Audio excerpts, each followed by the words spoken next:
So when I look at a top producer, when I look at a brand new agent, top producer, I say to him, it's very simple. What plays do you run that generate listings?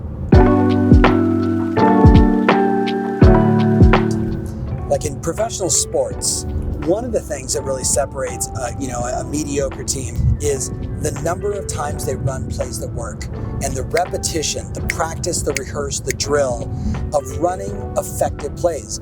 So when I look at a top producer, when I look at a brand new agent, top producer, I say to him, it's very simple. What plays do you run that generate listings?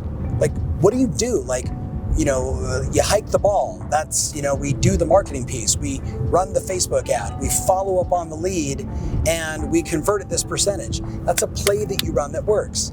So when I start asking people, top producers, new agents, and, everybody in between, to really begin to articulate and write out and list out all the things you do in your business that work, it's really powerful.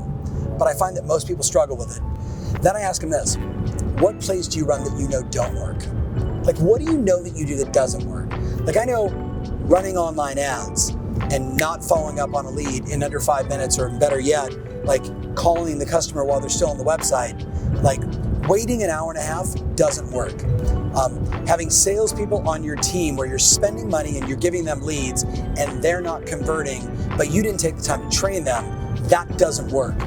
What if you wrote down all the things in your business that you know work and all the ththings you know in your business that don't work? Focus on the ones that don't work, eliminate them. Focus on the ones that are working, do more of them. And you know what? Maybe, just maybe, you'll be like a 5-time Super Bowl champion. Maybe, just maybe, you'll take more listings, make more sales, enjoy your life, make the kind of money you deserve. Or maybe, just maybe, you'll stop being frustrated because you keep doing stupid stuff. Does that make sense?